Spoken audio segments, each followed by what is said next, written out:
Insurance అంటే group insurance కాబట్టి minimum groups 5,000 ఉండాలి. ఎప్పుడు 5,000 దాటుతుంది గ్రూప్స్ అయితే. మీరు కూడా ప్రాపరేట్ చేసేవాళ్ళు మంతాడు కాబట్టి అందరూ పేమెంట్స్ చేసేవాళ్ళు బాగానే జరిగింది. కానీ ఈ సంవత్సరం ఏంటంటే కొంచెం అమౌంట్ పెంచారు.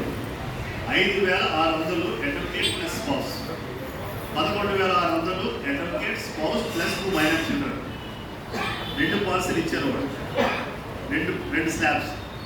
మీరు జాయిన్ అవ్వండి కట్టండి అని అన్ని బార్ అసోసియేషన్ కూడా మనం క్యాన్వాసింగ్ చేసాం. ఇన్సూరెన్స్ కంపెనీస్ కూడా వచ్చి స్పెషల్ డ్రైవ్స్ చేస్తాం. 5,500లో కూడా 5,600లో కూడా సగం మీరు పే చేయండి, సగం బార్ కౌన్సిల్ పే చేస్తారు. అంటే మీ బడ్జెట్ ఓన్లీ 2,600 2,700 రూపాయలు. అదే పిల్లలు కావాలైతే 5,000 చిల్లర నుంచి 6,000 రూపాయలు. అదే నేను నా ఫ్యామిలీకి ఇన్సూరెన్స్ తీసుకుంటే 50,000 కట్టాను. ఇంత అమౌంట్ తక్కువ ఉన్నా కూడా మీరు కట్టండి అని అంటే స్టేట్ మొత్తం 40,000 మంది అడ్వకేట్స్ ఉంటే 3,200 మంది మిగతా వాడు కట్టలేదు. 5,000 గ్రూప్స్ అది లేకపోతే వాడు పాలసీ ఇవ్వనంటారు. మళ్ళీ 1 మంత్ ఎక్స్టెండ్ చేసి మళ్ళీ ప్రాపరేట్ చేసాం. ఎవరు జాయిన్ కాలేదు. టోటల్ 3,200 మంది జాయిన్ అయ్యారు. గ్రూప్స్ అది లేదు కాబట్టి వాడి అమౌంట్ మాకు వర్కౌట్ వరకు పాలసీ ఇవ్వండి. అయినా మేము ఏం చేసామంటే వచ్చిన అమౌంట్ని వాడు రెమిట్ చేసేసాం. కమిట్ చేద్దాం ఇమీడియట్ విత్ నో టైం మళ్ళీ వాడు మనకు రెమిట్ చేసేసారు. అమౌంట్ అడ్వకేట్స్తో పెట్టకూడదు వాడికి తెలుసు, వాడు ఇమీడియట్గా రెమిట్ చేసేసారు. మళ్ళీ పిలిచి నెగోషియేట్ చేసాం. ఏదైనా మాకు పాలసీ కావాలి, మళ్ళీ మీకు కావాలంటే టైం ఎక్స్టెండ్ చేస్తాం, మళ్ళీ ఎవరేమన్నారు ఒక పని చేయండి, వారి కోసం 5 లక్షల రూపాయలు మీకు ఎక్స్ట్రా పే చేస్తుంది, పాలసీ కంటిన్యూ చేయండి. ఒప్పుకోలేదు. 1 crore డిమాండ్ చేస్తారు. ఇటువంటి సర్కమ్స్టాన్సెస్లో పాలసీ ఇవ్వలేకపోవడం జరిగింది. అదే గ్రూప్స్ అయితే ఇంకొక 1,800 మంది జాయిన్ అయితే ఇన్సూరెన్స్ పాలసీ వచ్చేది. నేను అడుగుతాను అనుకోకుండా ఇక్కడ ఉన్న వాళ్ళు ఎవరు తీసుకున్నారు పాలసీ చెప్పండి. మీరు ఎందుకు తీసుకోలేదు అంటే మమ్మల్ని క్వశ్చన్ చేయడం కాదు, నేను క్వశ్చన్ చేస్తానని మాత్రం అనుకోవద్దు. కానీ తీసుకున్న వాళ్ళు డబ్బులు రిఫండ్ ఇస్తున్నారు. అదే 5,000 మంది ఉంటుంటే వచ్చేసినాయి. అయితే మీరేం ఎఫర్ట్స్ చేయకపోతే వాళ్ళ పాలసీ కంటిన్యూ కూడా వాళ్ళకి జరిగేది కాదు. రిటర్న్ అయ్యిందంటే గ్రూప్ సైజ్ లేక రిటర్న్ అయింది. మా ఎఫర్ట్స్ అయితే మేము చేస్తాం గ్రూప్ సైజ్ లేక.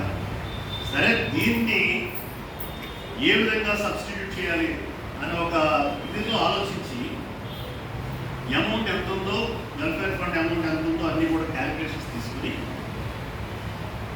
6 లక్షలు ఇస్తున్నా దాన్ని 9 లక్షలు పెంచడం జరిగింది. ఇప్పుడు మనం ఎంత ఇస్తున్నాం అంటే 9 లక్షల రూపాయలు. బికాస్ స్టాంప్ 250 రూపాయలు పెరిగినందుకే ఆ 9 లక్షలు అయింది. 4 లక్షలు ఉంటాం. 9 లక్షల రూపాయలు చేసి 1,00,000 రూపాయలు 6 లక్షలు చేసినప్పుడు 1,00,000 చేసాం.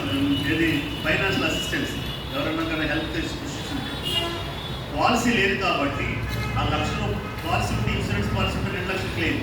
ఏం సార్ అంతే కదా, 2 లక్షలు క్లెయిమ్. పాలసీ ఇవ్వలేకపోయాం కాబట్టి ఈ 1,00,000 రూపాయలు ఇచ్చే ఫైనాన్షియల్ అసిస్టెంట్ 2.5 లక్షలు పెంచడం జరిగింది. మీకు సర్కులర్ వచ్చే ఉంటుందని ఇన్ఫర్మేషన్ మీకు. పాలసీని సబ్స్టిట్యూట్ చేయడానికి ఏ అడ్వకేట్కైనా హెల్త్ ఇష్యూస్ వస్తే ఇచ్చే 1,00,000ని 2.5 లక్షలు పెంచడం జరిగింది. అంటే ఇన్సూరెన్స్ పాలసీ 2 లక్షలే, దానికన్నా ఎక్కువ ఇవ్వడం చేసాం. అది సబ్స్టిట్యూట్ చేసాం. ఇవి తెలియక చాలామంది మీరు మాకు ఏం చేశారు, మెంబర్లు ఏం చేశారు అని అంటారు. వచ్చే మెంబర్లు కూడా దౌర్భాగ్యం ఏంటంటే ఇప్పుడు ఎక్స్ప్లెయిన్ చేయలేదు, చేయదు. వాళ్ళకి ఉంటారు కానీ మెంబర్లుగా వారి కోసం ఏం జరుగుతుందో కూడా తెలియదు. ఇటువంటి ఇవన్నీ కూడా ఇన్సూరెన్స్ పాలసీస్ చూడడం అన్నీ కూడా నేను అక్కడ లోకల్ ఉంటాను చూస్తాను కాబట్టి ఏదైనా నాకు అవగాహన ఉండదు, నేను ఎక్స్ప్లెయిన్ చేసి చెప్పగలను, చెప్తాను కూడా. తప్పుంటే మీరు మమ్మల్ని మందలించండి, చేశారని అనుకుంటే ఆదరించండి. అంతేగాని మభ్య పెట్టడం, మోసపెట్టడం. 2.5 లక్షల రూపాయలు అది ఇన్సూరెన్స్ ఎవరైనా క్లెయిమ్ చేసుకోవాలనుకుంటే హెల్త్ ఇష్యూస్ ఏదైనా ఉంటాయి. బట్ అయినా కూడా ఇన్సూరెన్స్ పాలసీ అవసరమే. ఎందుకంటే ఇది ఓన్లీ అడ్వకేట్కి కవర్ అవుతుంది. అడ్వకేట్ స్పౌస్ కానీ పిల్లలకు కానీ కవర్ కాదు 2 లక్షలు. అందుకని నెక్స్ట్ టైం కంపల్సరీగా ఇన్సూరెన్స్ కంపెనీస్లో నెగోషియేట్ చేస్తాం. అడ్వకేట్స్ అందరినీ మొబిలైజ్ చేస్తాం. గ్రూప్స్ అది 5,000 దాటిలాగా చేసి ఇన్సూరెన్స్ పాలసీ ఇవ్వడానికి డెఫినెట్గా నేను ప్రయత్నిస్తానని సభాముఖంగా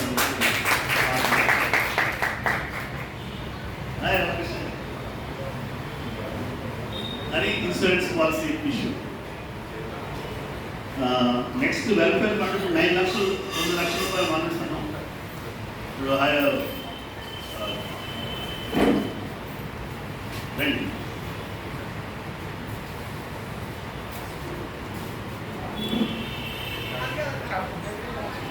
అట్లాగే వెల్ఫేర్ ఫండ్ మనం 9 lakhs ఇస్తుంటే గవర్నమెంట్ వారు మొన్న వైసీపీ గవర్నమెంట్ కంటే ముందు తెలుగుదేశం గవర్నమెంట్ ఉన్నప్పుడు రిక్వెస్ట్ చేస్తే బార్ కౌన్సిల్ తరఫున అప్పుడు 4 లక్షలు మనం ఇచ్చేవాడు కాబట్టి 4 లక్షలు మేము మ్యాచింగ్ గ్రాంట్కి ఇస్తామని గవర్నమెంట్ ఒక జీవో ఇచ్చింది. బట్ ఆ తర్వాత ఎలక్షన్స్ వచ్చిన తర్వాత వైసీపీ గవర్నమెంట్ వచ్చింది. మేము వెళ్ళి రిప్రజెంటేషన్ చేసాం, ఆల్రెడీ జీవో ఇచ్చింది కానీ ఇంప్లిమెంట్ చేయమని. ఆ జీవోని ఇంప్లిమెంట్ చేసి 4 లక్షల రూపాయలు గవర్నమెంట్ ఇస్తూ వచ్చింది. కానీ లాస్ట్ టైం 1200 అప్లికేషన్స్ పెండింగ్ ఉండిపోయి గవర్నమెంట్ నుంచి అమౌంట్ రిలీజ్ కాలేదు. దాని హైకోర్టులో రిట్ వేస్తే రిట్లో ఇమీడియట్గా డిస్కస్ చేయమని డైరెక్ట్ ఇస్తే మొన్న రీసెంట్గా 2 months back 40 crores rupees government sanction చేస్తే ఆల్ 1200 అప్లికేషన్స్కి సరిపడే అమౌంట్ అంతా కూడా ఇప్పుడు గవర్నమెంట్ నుంచి వచ్చింది. అందరికీ కూడా అమౌంట్ డిస్కస్ చేయడం జరుగుతుంది. అంటే ఇప్పుడు మనం ఇచ్చే వెల్ఫేర్ ఫండ్ 9 lakhs + 4 13 lakhs ఈరోజు ఇస్తున్నాం. ఏ స్టేట్లో మీరు అందరూ అంటారు, ఆ స్టేట్లో ఇస్తున్నారు, తమిళనాడులో ఇస్తున్నారు, మద్రాసులో, అక్కడ కేరళలో, కర్ణాటకలో. అక్కడ సిస్టమ్ వేరే ఉంది, రెన్యువల్ సిస్టమ్ ఉంటుంది. రెన్యువల్కి ప్రతి అడ్వకేటు సబ్స్క్రిప్షన్ ఫీ పే చేయాలి. ఇక్కడ మనకు అటువంటి సిస్టమ్ లేదు. ఒకసారి వెల్ఫేర్ ఫండ్ మెంబర్ అయితే మళ్ళీ you need not pay the amount. ఆ 9 4 13 లక్షల రూపాయలు ఇప్పుడు బ్యాంక్ ఇవ్వడం జరుగుతుంది. తర్వాత ఇన్సూరెన్స్ పాలసీ కొన్ని స్టేట్స్లో ఉంది. మనం కూడా ఇన్సూరెన్స్ పాలసీ యాక్సిడెంటల్ డెత్కి రిటర్న్ స్టేట్లో ఒక తలపు వచ్చింది. దానికి ఎవరైనా అడ్వకేట్ చనిపోతే 5 లక్షల రూపాయలు పొలిటికల్ పార్టీస్ ఇస్తున్నారు చూడండి, వాళ్ళు ప్రీమియం పే చేస్తారు. అట్లాగే ప్రీమియం దానికి 600 700 ఉంటుంది. అంటే యాక్సిడెంటల్ డెత్కి ఎక్కువ ప్రీమియం ఉండదు. దానికి మేము ఇన్సూరెన్స్ కంపెనీకి ప్రీమియం ఇచ్చి తీసుకుందామని అనుకున్న పాలసీ. దానికి క్యాలిక్యులేషన్స్ వేస్తే ఇయర్లీ 15 బిలో 10 20 15 డెత్స్ వస్తుంది. యాక్సిడెంటల్ డెత్స్ అడ్వకేట్స్ కంపల్సరీ 40,000 అడ్వకేట్స్కి పాలసీ 600 రూపాయలు పే చేయాలంటే 3-4 కోట్లు పే చేయవలసి వస్తుంది. 20 మంది డెత్స్ వచ్చినా కూడా 5 లక్షలు చొప్పున 1 crore రూపీస్ సరిపోతుంది. అందుకని పాలసీ అమౌంట్ పే చేయకుండా బార్ కౌన్సిలే ఎవరైనా చనిపోతే 5 లక్షల రూపాయలు, అడ్వకేట్ చనిపోతే 5 లక్షలు ఇవ్వడానికి మాత్రం ఒక రిజల్యూషన్ పాస్ చేస్తాం. 5 లక్షల రూపాయలు ఆల్రెడీ ఇవ్వడం జరిగింది, ఇస్తున్నాం కూడా. యాక్సిడెంటల్ డెత్ అంటే ఎవరైనా యాక్సిడెంటల్ డెత్ వచ్చారు. న్యాచురల్ డెత్ అయితే 13 లక్షలు వస్తుంది, యాక్సిడెంటల్ డెత్ అయితే 18 లక్షలు వస్తుంది. That is the welfare measures being given by the bar council. మీకు ఈ వెల్ఫేర్ ఇష్యూస్లో ఏదైనా డౌట్ ఉంటే అదైనా మీకు 9 లక్షల నుంచి పెంచగలిగామంటే 250 రూపాయలు స్టాంప్ చేయడం వల్లే పెంచగలిగాం. ఇంకోటి ఏంటంటే మిగతా అడ్మినిస్ట్రేషన్ అంతా కూడా ఎన్రోల్మెంట్ ఫీజు వసూలు చేసి స్టాఫ్ శాలరీస్ కానీ బార్ కౌన్సిల్ మెయింటెనెన్స్ కానీ జరుగుతుంది. 12,000 వసూలు చేసేవాడు ఎన్రోల్మెంట్ ఫీ. సుప్రీంకోర్టు వారు రూల్స్ ప్రకారం 850 ఉంది కాబట్టి 850 కలెక్ట్ చేయడం, ఎక్కువ కలెక్ట్ చేయడం లేదండి. ఇప్పుడు 850 కలెక్ట్ చేయడం వల్ల 12,000 రూపాయలు కలెక్ట్ చేసిన వల్ల ఫండ్ ఎక్స్టిమేట్ అయింది కాబట్టి దాంతో శాలరీస్ అయి పే చేస్తారు బార్ కౌన్సిల్. ఫ్యూచర్లో ఫీ పెంచకపోతే enrolment fee bar council staff salaries ఇచ్చే అవకాశం కూడా ఉండదు. అదంతా altogether different. That is advocates welfare సంబంధించిన అడ్మినిస్ట్రేషన్ ఆఫ్ బార్ కౌన్సిల్. దానికి ఇన్సూరెన్స్ పాలసీ గురించి కూడా మీకు ఆల్రెడీ చెప్పాను. ఇప్పుడు నెక్స్ట్ మన ఒక ఇష్యూ వేసి ఎవరు అడ్వకేట్ చనిపోయారు, గీతారెడ్డి గారు చనిపోతే రిటర్న్ అయింది క్లెయిమ్ అని. There are 2 welfare funds. One is AP State Welfare Fund, another is Bar Council of India Welfare Fund. State Welfare Fund enroll అయిన ప్రతి అడ్వకేట్కి bar council of India fund వస్తుంది. బట్ అది only 20,000 rupees death. State welfare fund దానికి సంబంధం లేదు. దానికి ఒక స్టిప్యులేషన్ ఉంది, dependence definition. Only minor children are the dependents, wife and minor children. Major children and parents are not dependents. Our definition ichchesam. That is in respect of only 20,000 rupees is concerned. BCA. State welfare fund is concerned. ఎవరైనా చనిపోతే నామినీకి ఇస్తారు.